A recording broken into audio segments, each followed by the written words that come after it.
फरसा निकाले, बोले रेंद्र बालक, तो काल के बस में आ गया इसलिए बोल रहा है। धनु ही सम त्रिपुरारि धनु, शिव के पिनाक की तुलना तू छोटी सी धनु से करता है। लक्ष्मण जी बोले बाबा जी एक बात सुनिए पहले, हमारी बात सुनिए पहले। बोले हमारी बात सुनिए, धनु ही हो चाहे धनुखा हो, दोनों का काम बाण चलाना है। पुराना था, भीतर भीतर खोखला, भैया छुए टूट गया, छुअत टूट रघुपति न दोषु। परशुराम जी बोले फरसा देख रहा है, 21 बार छत्री विहीन किया हूं धरती को, बालक बोल के नहीं मार रहा हूं तुझे। लक्ष्मण जी बोले पहली बार कोई वीर मिला जो अपनी प्रशंसा अपने मुख से करता है। बाबा जी हम कोई कुम्हड़े की बतिया नहीं है जो हाथ तर्जनी देख के डरी जाएंगे। आप कितना भी ललकारिए, हम लड़ेंगे नहीं। क्यों?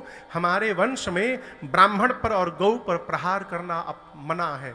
आप ब्राह्मण हैं, युद्ध में आपको मार दूंगा तो ब्रह्म हत्या का पाप लगेगा मुझे, जीत गया तो ब्रह्म हत्या का पाप लगेगा, हार गया तो मेरे कुल पे कलंक लगेगा।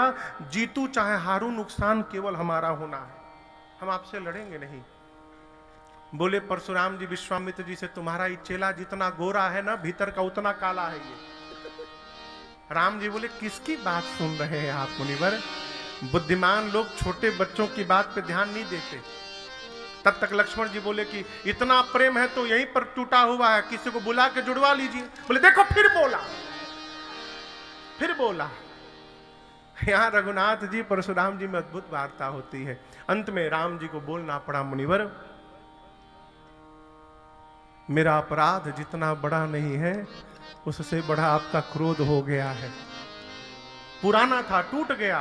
और रही बात युद्ध की तो कहूं स्वभाव न कुल ही प्रशंसी, कुल की प्रशंसा नहीं कर रहा हूं, रघुवंशियों का स्वभाव बताता हूं।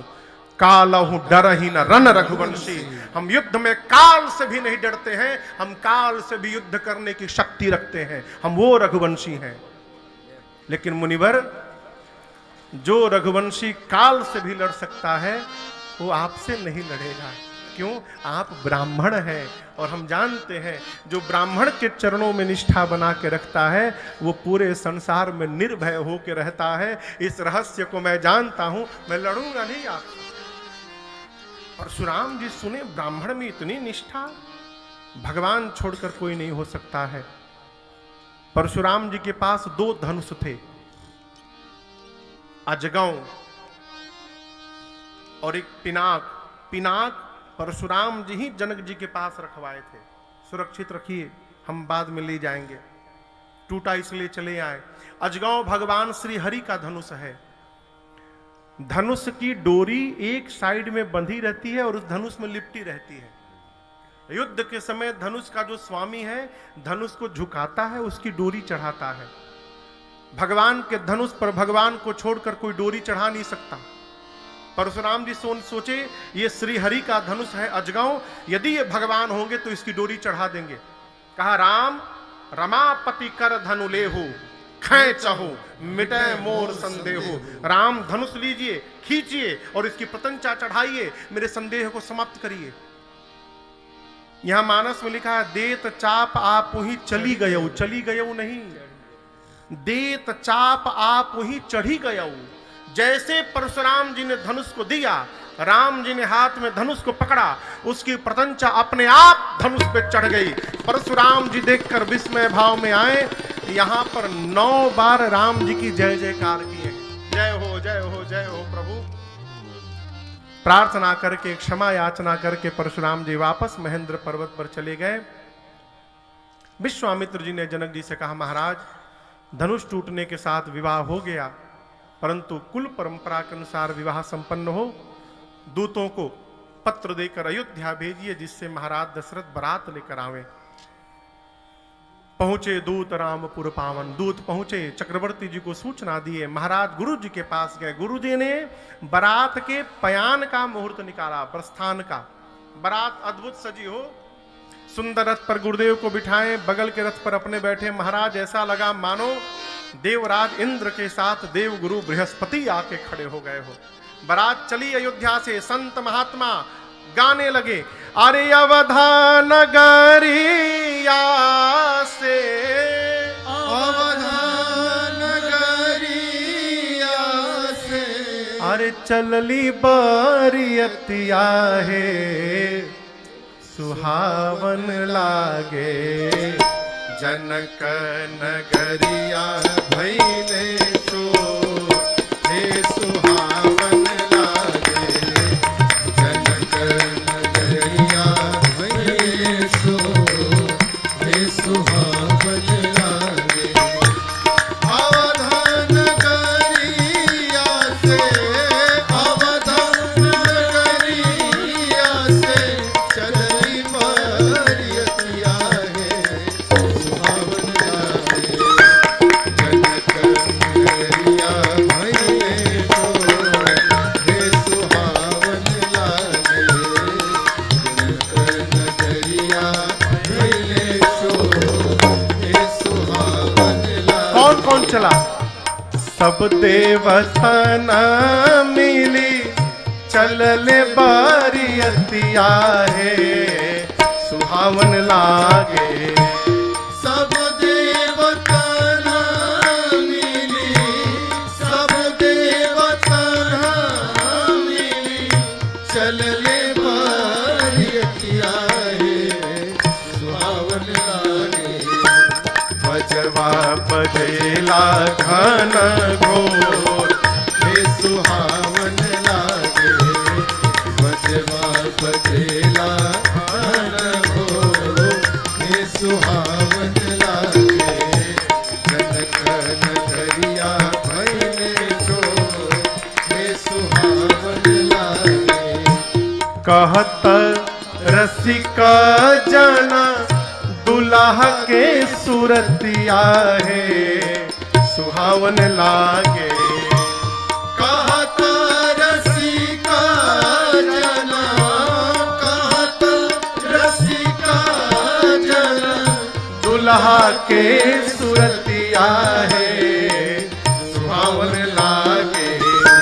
सुफल मनोरथ भैले हो, हे सुहावन लागे। सुफल मनोरथ भैले हो, हे सुहावन लागे। अवधा नगरिया से, अवधा नगरिया से, चलली बरियतिया है, सुहावन लागे। जनक नगरिया भैले सो, हे सुहावन लागे। जनक नगरिया भैले सो, हे सुहावन लागे। जनक नगरिया भैले सो, हे सुहावन लागे।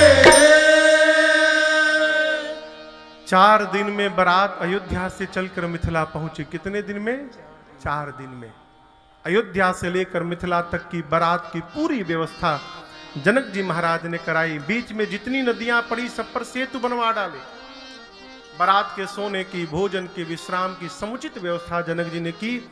बारात मिथिला पहुंची, भव्य स्वागत भया, जनवासी में स्थान मिला।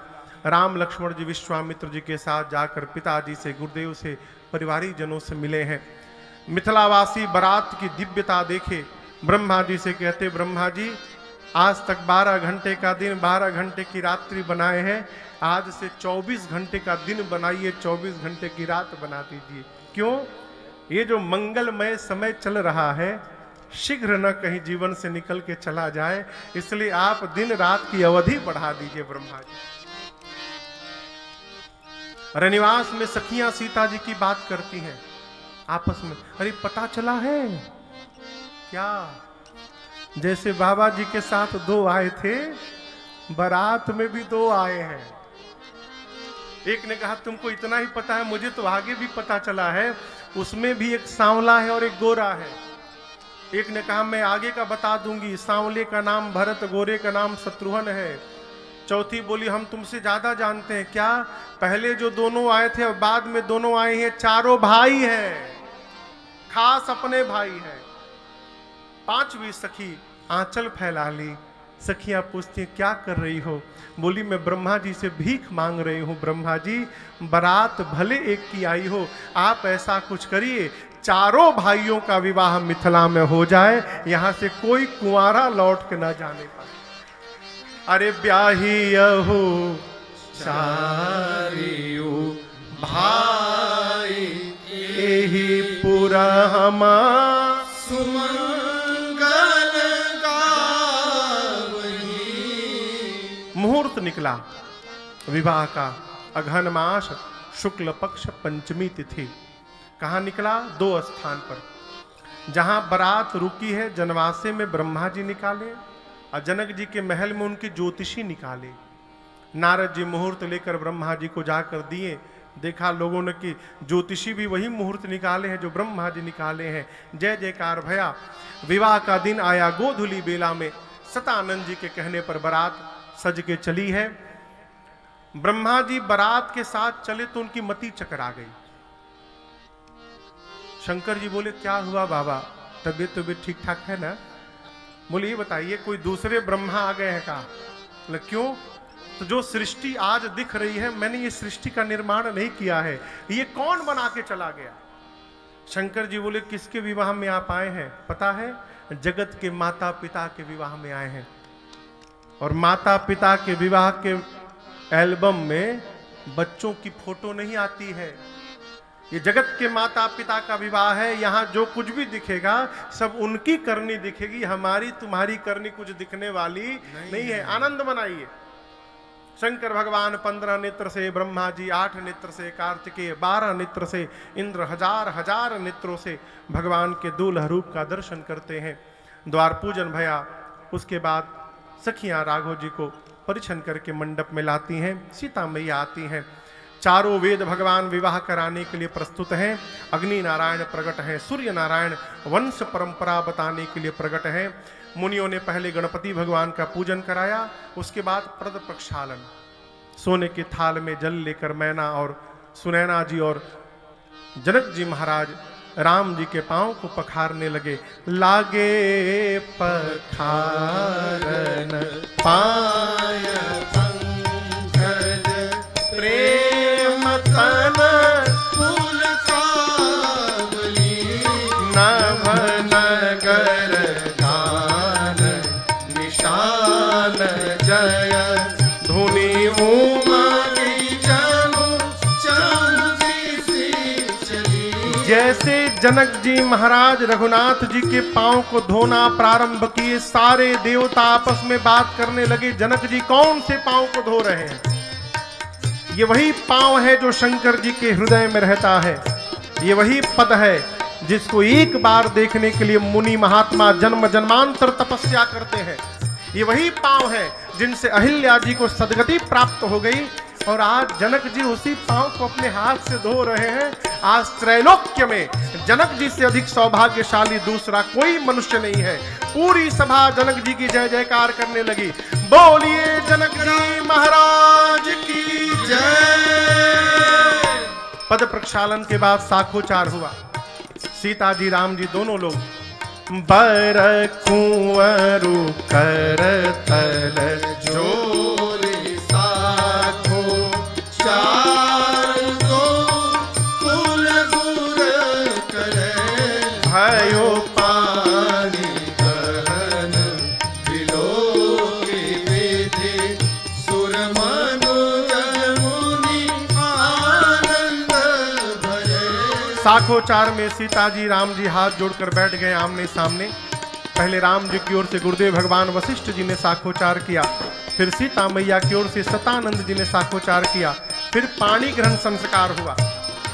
पानी ग्रहण के बाद बाबा कहते हैं क्यों करे विनय विदेहो कियो, विदेहो मूरति सावरी, करे हो विधिवत साठ जोरी, होन लागी भावरी, करे होम विधिवत साठ जोरी।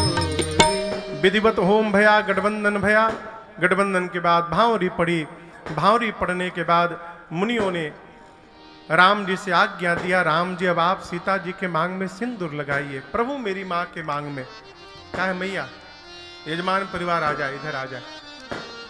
दीदी आप भी आ जाइए, बहू जी आप आ जाइए, जितने यजमान परिवार है इधर आ जाए। जैसे मुनियों ने रघुनाथ जी को आज्ञा दिया, आप माँ के सीता जी के मांग में सिंदूर लगाइए।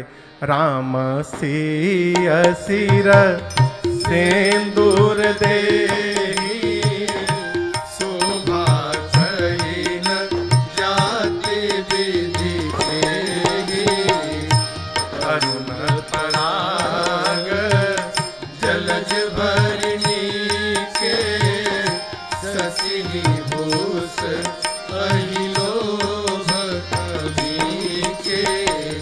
बहुरी वशिष्ठ दीन अनुशासन दुल्हीन बैठे एक आसन। बहुरी वशिष्ठ दीन अनुशासन दुल्हीन बैठे एक आसन। जैसे प्रभु ने मां के मांग में सिंदूर लगाया, त्रैलोक्य एक स्वर में गुंजायमान हुआ, बोलिए सियावर रामचंद्र भगवान की जय।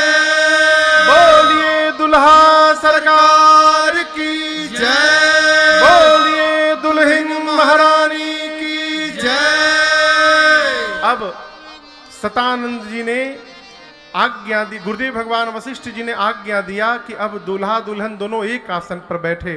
सीता जी जाकर रघुनाथ जी के साथ बैठी। चक्रवर्ती जी दृश्य देखकर आनंद में आ गए। अब गुरु जी गए जनक जी के पास, जाकर बोले महाराज घर में और बेटी बची है का? जनक जी बोले गुरु जी 3 बेटी बच गई है। गुरु जी बोले आपके घर में 3 बेटी तो हमरो घर में 3 गो बेटवा है, बुलाओ सबको।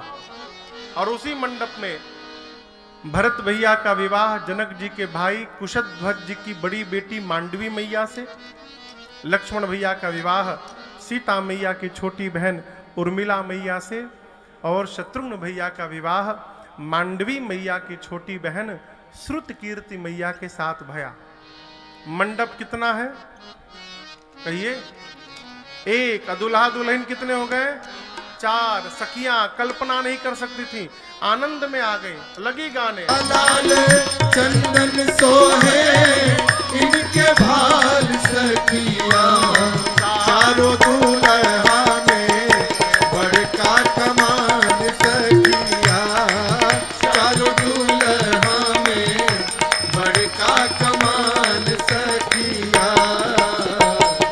सावर सावर गोरे गोरे जोड़िया जहान है, सावर सावर गोरे गोरे जोड़िया जहान है। आँखियों न देखनी हम सुनली न कान है, आँखियों न देखली न सुनली न कान है। जुग जुग जोड़ी जिए बेमिसाल सखिया, जुग जुग जोड़ी जिए बेमिसाल सखिया। चारों दूल्हा में बड़का कमाल सखिया, चारों दूल्हा में बड़का कमाल सखिया।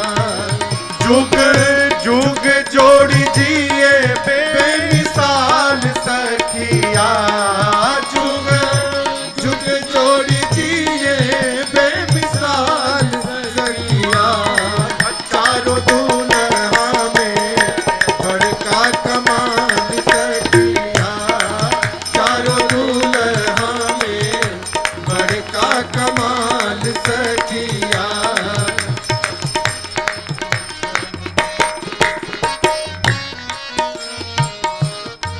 मगन गगन मगन आजू मगन धरतिया, गगन मगन आजू मगन धरतिया।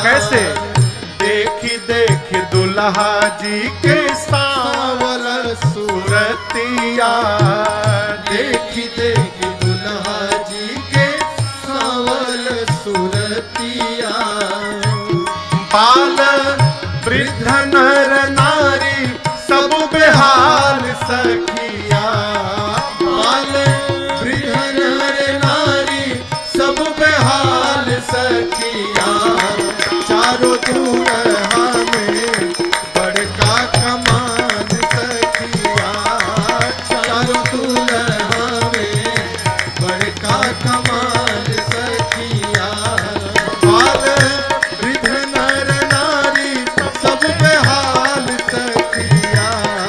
बाल वृद्ध नर नारी सब बेहाल सखिया।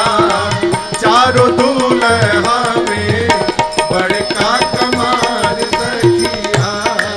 चारों दुल्हा में बड़का कमाल सखिया। जिनका लागी जोगी मुनि जप तप कैलन। जिनका लागी जोगी मुनि जप तप कैलन से ही हमरा मिथिला में मेहमान भैलन। से ही हमरा मिथिला में मेहमान भैलन। आजू लोढ़ा से सेकाई इनकर गाल सखिया। आज लोहा से सेकाई इनकर गाल सखिया। चारों दुल्हा में बड़का कमाल सखिया। चारों दुल्हा में बड़का कमाल सखिया। आजू मिथिला नगरिया निहाल सखिया। आजू मिथिला नगरिया निहाल सखिया। अरे रे निहाल सखिया। अरे रे निहाल सखिया। चारों दुल्हा में बड़का कमाल सखिया। चारों दुल्हा में बड़का कमाल सखिया। चारों दुल्हा में बड़का कमाल सखिया। बोलिए दुल्हा सरकार की। कुछ भोजन है। चारों भाइयों का विवाह हुआ। विवाह के बाद सखिया कोहबर लीला भई भोजन कराने बैठी, लगी गरियाने सब। यहाँ गाली दिया जाता है दूल्हे को। सखियां लगी गरियाने, अरे छयलवा ये दुलरुआ को दई हो चुनी चुनी गारे। छयलवा को दई हो चुनी चुनी गारी। पहुनवा को दई हो चुनी चुनी गारे। पहुनवा को दई हो चुनी चुनी गारी। 56 भोग 3600 व्यंजन। 56 भोग 3600 व्यंजन। 56 भोग 3600 व्यंजन।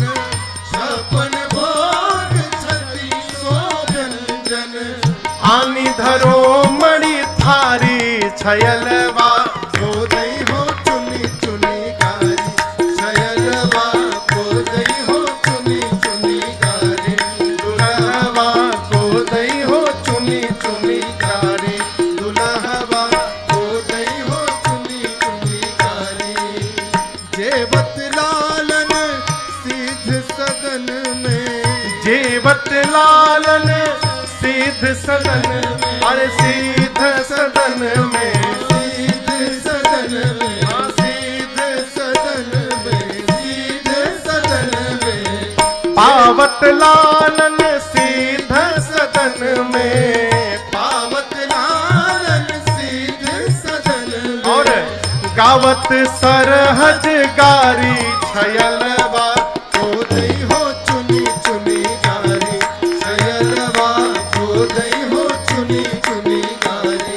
दुल्हवा को दई हो चुनी चुनी गारी। अति सुकुमारी राजकुमारी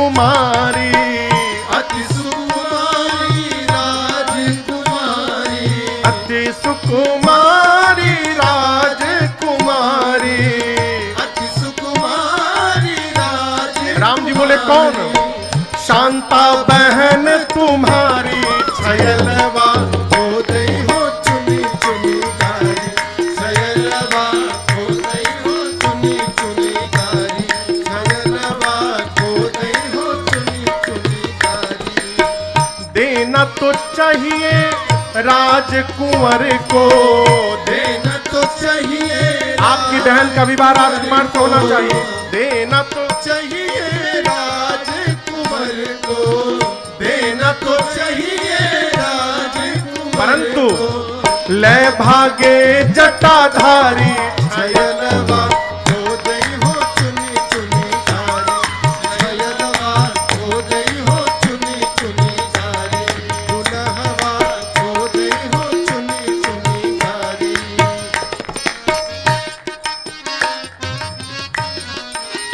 जेवत लालन मृदु मुस्कावत, देवत लालन मृदु मुस्कावत, जेवत लालन मृदु मुस्कावत, देवत लालन मृदु मुस्कावत।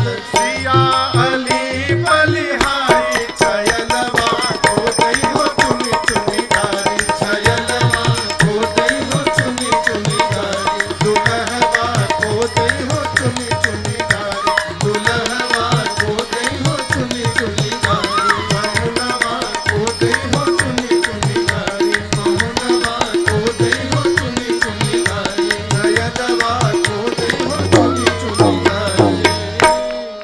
बोलिए दुल्हा सरकार की। विवाह के 15 दिन पहले बारात आई। विवाह के बाद भी कई दिनों तक बारात मिथिला में रही।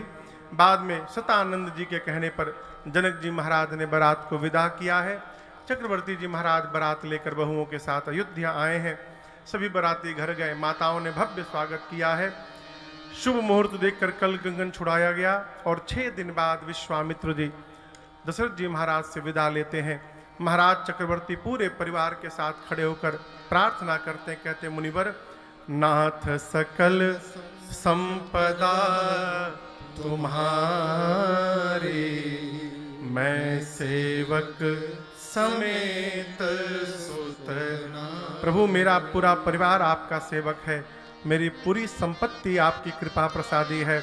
जिस प्रकार अब की बार कृपा किया, जब मैं न रहूं मेरे बाद भी करब सदा लड़कन पर छोह। और जब तक मैं जीवित हूं दर्शन देत रहब मुनि मोह। इतना कह के दशरथ जी रानियों के साथ विश्वामित्र जी के चरणों में दंडवत करते हैं। आशीर्वाद देकर विश्वामित्र जी जाते हैं। यहाँ पर गोस्वामी जी बालकांड की कथा पूर्ण करते हुए कहते हैं, निज गिरा पावन करन कारण, राम जस तुलसी हो, रघुवीर चरित अपार बारिधि पार कवि कोनेल हो। उपवीत व्याह उछाह मंगल, उपवीत व्याह उछाह मंगल, सुनीज सादर गावहि, जय जय राम प्रसाद के, जन सर्वदा सुख पावहि, जय जय राम प्रसाद के। आ रही है उमर धीरे धीरे। जिस प्रकार मुट्ठी में रेत भर लीजिए और कण कण करके रेत हाथ से सरकता है, हमें पता नहीं चलता, उसी प्रकार धीरे धीरे करके ये दिन भी निकल रहे हैं। जीवन बीत रहा है और हमें पता चल नहीं रहा। कहते हैं कुछ करो, करेंगे, बहुत समय है अभी। हाँ, बहुत समय है। प्रयास करिए कि हमारी युवा अवस्था व्यवस्थित हो जाए। और एक बात और याद रखिएगा, जीवन में कथा में आकर, भजन में आकर, महापुरुष के पास जाकर, भगवान के मंदिर में जाकर संबल प्राप्त होगा। लेकिन यदि आप लक्ष्य प्राप्त करना चाहते हैं तो उसके लिए आपको कर्म करना पड़ेगा। बिना कर्म किए कई बच्चे आते हैं, परीक्षा का समय है ना, अभी बोर्ड का एग्जाम है, महाराज जी ये मुड़िया तो नहीं ठोक दीजिए, हम इससे क्या हो जाएगा, हम पास हो जाएंगे। हाथ ठोकने से पास नहीं होंगे, पढ़ने से पास होंगे। ठोकने से क्या हो सकता है? ये हो सकता है कि जो आप जीवन में पढ़े हैं, साल भर पढ़े हैं, भगवत कृपा से परीक्षा लिखते समय उसका विस्मरण नहीं हो पाएगा, वो स्मरण में बना रहेगा, ये कृपा से संभव है। लेकिन आप ही सोचो कि हम साल भर पढ़े नहीं और महाराज जी से सर पिटवा लें, मंदिर का प्रसादी पा ले तो हम पास हो जाएंगे, इस भ्रम से बाहर रहिएगा। मानस का सिद्धांत कहता है कर्म प्रधान विश्व करी राखा। कर्म, अयोध्या कांड कर्म सिद्धांत का कांड है। ये साउंड ठीक करिए, साउंड ठीक करिए, बधा बधा लग रहा है पूरा।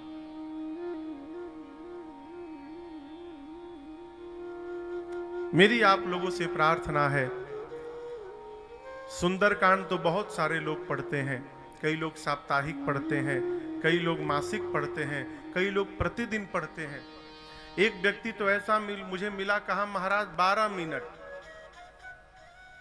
मतलब 12 मिनट में सुंदरकांड पूरा। अब मुझे विश्वास नहीं हुआ, हमको जरा पढ़ के दिखाइए 2-3 पेज। तो खोले, ये क्या है हो?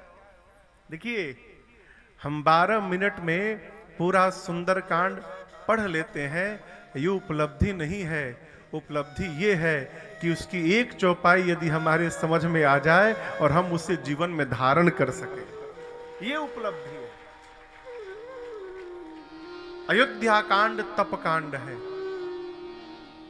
इस कांड में आप देखिए, जो जहां मिलेगा आपको तपस्या करते प्राप्त होगा। क्यों? तप आधार सब सृष्टि भवानी। बिना तपे जीवन में कुछ प्राप्त होने वाला नहीं है, कोई हो। एक बहुत पहले दिल्ली में कवि सम्मेलन क्या था, एक कवि जी आए थे पूज्य महाराज श्री के पास, मैं भी नीचे बैठा था। उन्होंने कविता सुनाई, बोले महाराज जो तपेगा वो गलेगा। इको आ रहा है।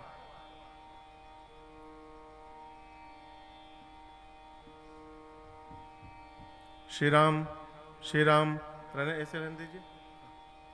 क्या बोले? जो तपेगा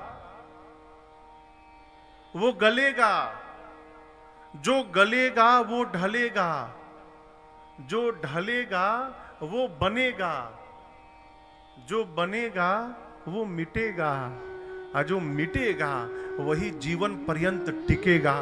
ये समाज का सूत्र है। ये सांचा आपको ये सीधा दिख रहा है लोहा, लेकिन इस सिधाई प्राप्त करने के लिए आग में तप कर इस लोहे ने अपने आप को गलाकर पिघला दिया होगा। बिना तपे तो कोई गल नहीं सकता है, बिना गले कोई आकार नहीं प्राप्त कर सकता है। मुझे जब पूज्य महाराज श्री, मैं पहले व्यापार करता था कलकत्ता में, जब ये निर्णय ले कि नहीं अब कुछ नहीं करना, भगवान की कथा गानी है, तो पूज्य महाराज श्री बोले कि अमुक तारीख से तुम मेरे पास आ जाओ। ये बात है 2009 की। तो बोले एक काम करना, आने के पहले जो राजन तिवारी सामने बैठा है इसको मार देना, फिर आना। क्या बोले? ये जो सामने मेरे बैठा है इसको पहले मार देना। मार देने का अर्थ ये भूल जाना कि हम फैक्ट्री के मालिक हैं, हम ये हैं, हम वो हैं। ये जब तक मन में रहेगा तब तक आकार प्राप्त होने वाला नहीं है। जीवन में तपश्चर्या अति आवश्यक है। माई बाप क्षमा करिएगा, संतान यदि अवस्था प्राप्त कर जाए, प्रयास करिए आराम से जीवन में कुछ न प्राप्त हो। थोड़ी कड़वी बात। 25 साल के बच्चे के होने के बाद जो घर में बैठा कर बच्चे को रोटी दे रहा है, वो अपने हाथों अपनी संतान की हत्या कर रहा है। थोड़ी कड़वी बात, क्षमा चाहते हैं। क्यों महाराज? आराम से जब मिलने लगेगा ना, तो कोई कुछ कार्य करने वाला नहीं है। रगड़ाई बड़ी आवश्यक है। अयोध्या कांड के प्रारंभ में यहां पूज्यपाद गोस्वामी तुलसीदास जी महाराज ने 3 श्लोक लिखे। पहले श्लोक में भूत भावन भगवान शंकर का स्मरण किया। यस्यांके च विभाते भूधर सुता देवापगा मस्तके भाले बाल विधुर गले च गरलम यस्योरसी व्यालराट सोयं भूति विभूषणः सुरवरः सर्वाधिपः सर्वदा सर्वः सर्वगतः शिवः शशिनिभः श्री शंकरः पातु माम्। कौन भगवान शंकर? जिनके वामांग में जगत जननी मां भवानी जी विराजमान है, जिनके सिर पर देव नदी मां गंगा सुशोभित है, ललाट पर दूज के चंद्रमा उपस्थित हैं, जिनके वक्षस्थल पर वासुकी सर्प यज्ञोपवीत बनकर विराज रहे हैं। जो भगवान शंकर सर्वत्र है, सर्वस्व है, सबके स्वामी हैं, उन भगवान शंकर को मैं बारंबार प्रणाम करता हूं। अयोध्या कांड के प्रारंभ में गोस्वामी तुलसीदास जी ने शंकर जी को क्यों वंदन किया? महापुरुषों ने बहुत विचार दिए इस पर। देखिए, 3 प्रकार के संस्कार जीवन में हैं हमारे आपके साथ। एक संस्कार है जन्माद्य संस्कार, दूसरा संस्कार है कुल संस्कार, और तीसरा संस्कार है संग संस्कार। जन्माद्य संस्कार हम नहीं बदल सकते। पिछले जन्म में हमने जो कर्म किया है उसका परिणाम ये शरीर मिला है। जन्माद्य संस्कार, किसी किसी बच्चों का जन्माद्य संस्कार दिव्य होता है। वो बच्चे बचपन से ही दिव्यता पूर्वक दिखाई पड़ते हैं। उनका आचार विचार व्यवहार सब श्रेष्ठ होता है छोटे बच्चों का। किसी का जन्माद्य संस्कार बिगड़ा है तो उसके बचपन में ही उदंडता दिखाई देने लगती है। ये हम बदल नहीं सकते। दूसरा संस्कार है कुल संस्कार। कुल संस्कार यानी जिस कुल में हमने और आपने जन्म लिया है उस घर का अपना एक निजी संस्कार है। लोग कहते हैं महाराज हमारे घर का संस्कार है, हम सवेरे उठते हैं तो बड़ों को प्रणाम करते हैं। ये कुल संस्कार, ये भी हम नहीं बदल सकते। हमारे आपके हाथ में केवल एक संस्कार है, संग संस्कार। प्रयास करिए कि जीवन में संग संस्कार हमारा श्रेष्ठ हो। संग संस्कार यानी हम ऐसे व्यक्तियों का संग करें जिनके संग से हमारे जीवन में कोई सद्गुण उतर आवे। ये श्रेष्ठ संग संस्कार है। तो क्षमा करिएगा, कुल संस्कार श्रेष्ठ हो जाए, जन्माद्य संस्कार श्रेष्ठ हो जाए, परंतु यदि संग संस्कार बिगड़ गया तो हम समाप्त हो जाएंगे। प्रहलाद जी महाराज तो राक्षस के घर में जन्म लिए थे हो सरकार भैया। हिरण्यकश्यप के घर में जन्म लिए, कुल संस्कार नहीं बदल सकते थे, लेकिन संग संस्कार उनका प्रभावी हो गया। नारद जी जैसे सदगुरु मिल गए हो और उनके लिए परमात्मा नरसिंह अवतार धारण कर लिए भक्त को दया करने के लिए। अब यहां समझिएगा, भगवान का अवतार हिरण्यकश्यप को मारने के लिए तो हुआ, लेकिन उसके पीछे एक और कारण है। भगवान एक दिन एक गौ मैया को देख रहे थे। क्या देख रहे थे? कि गौ मैया अपने बछड़े को जिह्वा से चाट चाट के दुलार कर रही थी।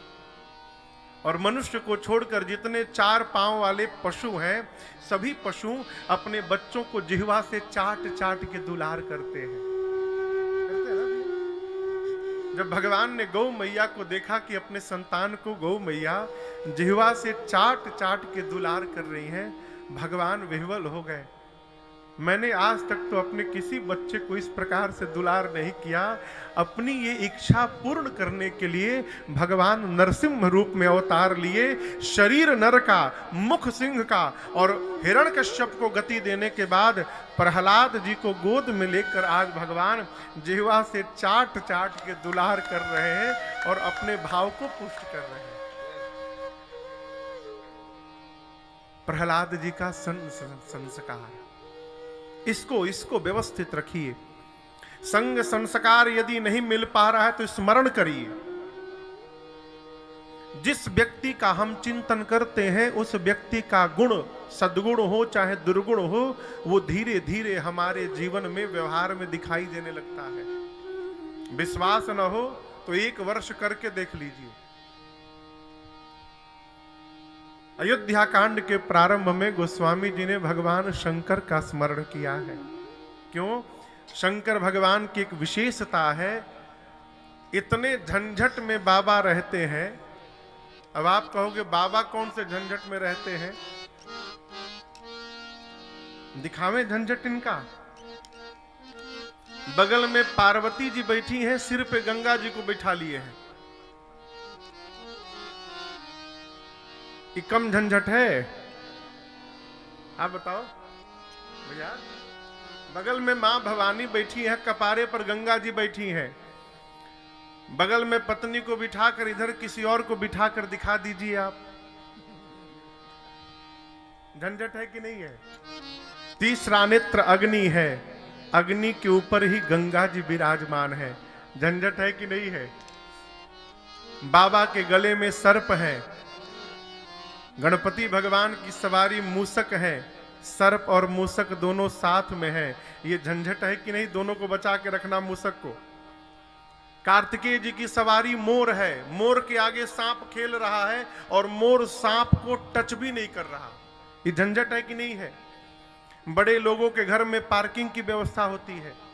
कैलाश के पार्किंग यार्ड में बाबा की गाड़ी और मैया की गाड़ी पार्क है। यानी एक ही साथ में नंदी महाराज और सिंह विराजमान है, लेकिन सिंह नंदी को कुछ नहीं कर रहे हैं। इन दोनों को एक साथ लेके चलना ये झंझट है कि नहीं है? लेकिन इतने विरोधाभास में भी बाबा आनंद में है। जानते हैं क्यों? तुम पुनि राम राम दिन राते, तुम पुनि राम राम दिन राते, सादर जपहूं अनंग अराते, सादर जपहूं अनंग अराते, मंगल भवन अमंगल हारी, मंगल भवन अमंगल हारी, उमा सहित जेहि जपत पुरारे, उमा सहित जेहि जपत पुरारे, उमा सहित जेहि जपत पुरारे, उमा सहित जेहि जपत पुरारे। भगवान शंकर पूरे परिवार के साथ रघुनाथ जी के भजन में दिन रात लगे रहते हैं। दिन रात उमा सहित जेहि जपत पुरारी, जपी जेई पिय संग भवानी। कैसे? सहस नाम सम सुनि शिव। रघुनाथ जी के भजन का प्रभाव है कि इतना विरोधाभास होने के बाद भी परिवार आनंद में है। गोस्वामी तुलसीदास जी कहना चाहते हैं कि जैसे हम युवा अवस्था में पहुंचते हैं, नाना प्रकार के झंझट जीवन में आते हैं। 2 दिन पहले आपसे कह रहा था ना, बच्चे थे तो मन होता था कब बड़े हो जाएं। बड़े होने के बाद पता चल रहा है काश फिर से बच्चे हो जाते हैं। इतने झंझट है, लेकिन जिस प्रकार भजन के प्रभाव से झंझटों में मेरे बाबा आनंद में रहते हैं, यदि ये भजन हमारे आपके भी जीवन में उतर गया तो कितना भी झंझट आवे हम भी आनंद में बने रहेंगे। इसलिए गोस्वामी तुलसीदास जी ने भूत भावन भगवान शिव को याद किया। दूसरे श्लोक में रघुनाथ जी के मुख को वंदन किया। कौन सा मुख? सायंकाल सुने प्रभु की सवेरे राजा बनना है, युवराज बनना है, प्रसन्न नहीं भय। सवेरे सुने युवराज नहीं बन जाना है, दुखी नहीं भय। हर परिस्थिति में सर्वकाल जिस प्रभु का मुख एक रस में रहता है, उस मुख को मैं बारंबार वंदन करता हूं जो भक्तों का मंगल करने वाला है। तीसरे श्लोक में मेरे पीछे जो आप स्वरूप देख रहे हैं, इस स्वरूप की गोस्वामी जी ने वंदना की। नीलांबुज श्यामल कोमलांगम सीता समारोपित भागम पाणो महासायक चारु चापम नमामि रामं रघुवंशनाथम। गोस्वामी जी कहते हैं नील अंबुज के समान, नीलांबुज श्यामल कोमलांगम, नील अंबुज के समान जिनके श्याम रंग के, श्याम वर्ण के कोमल अंग हैं, जिनके वामांग में सीता समारोपित वाम भागम, मां जानकी जी विराजमान है। हाथ में सुंदर धनुष बाण धारण करके मां जानकी के साथ जो रघुवंश के सिंहासन पर विराजमान है, उन प्रभु श्री राम को नमामि रामम रघुवंशनाथम मैं बारंबार वंदन करता हूं। 3 श्लोक लिखने के बाद गोस्वामी तुलसीदास जी महाराज ने दोहा लिखा। ये दोहा आप सबको याद है, आइए हम और आप मिलकर गाते हैं।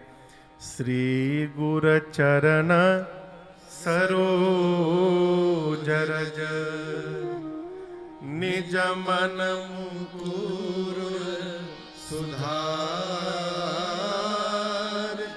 वरनौ रघुवर विमल जस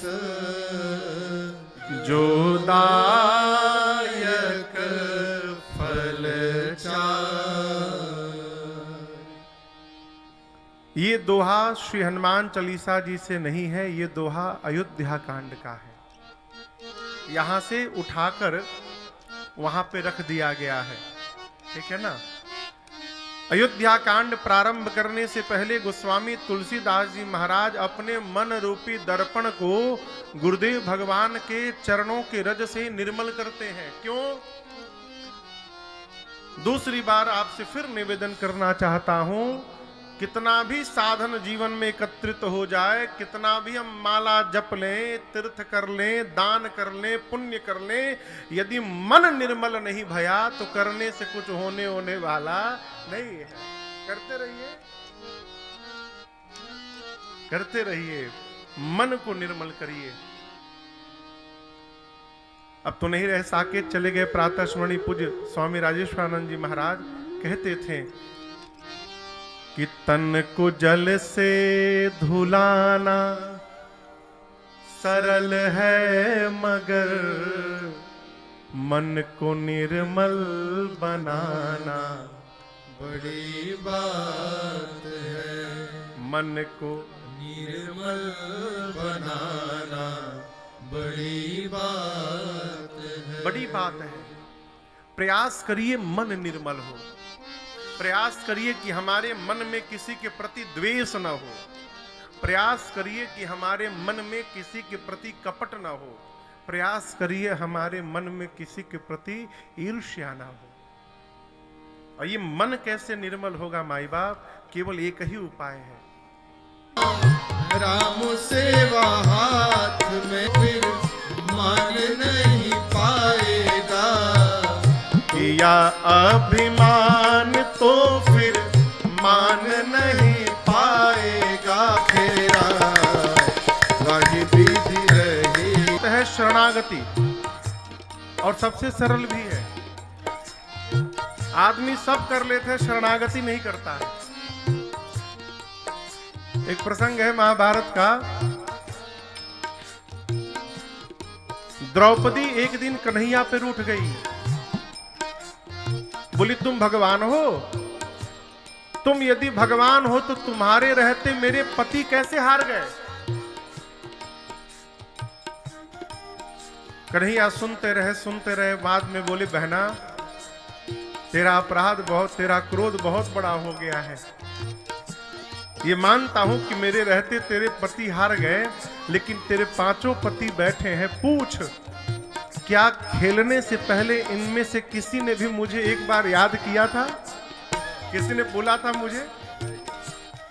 जब दुर्योधन ने बोला कि मेरी ओर से पासा हमारा मामा शकुनी फेंकेगा, तेरे 5 में से एक तो बोल सकता था कि तुम्हारे ओर से यदि शकुनी फेंकेगा तो हमारी ओर से हमारा कन्हैया पासा फेंकेगा।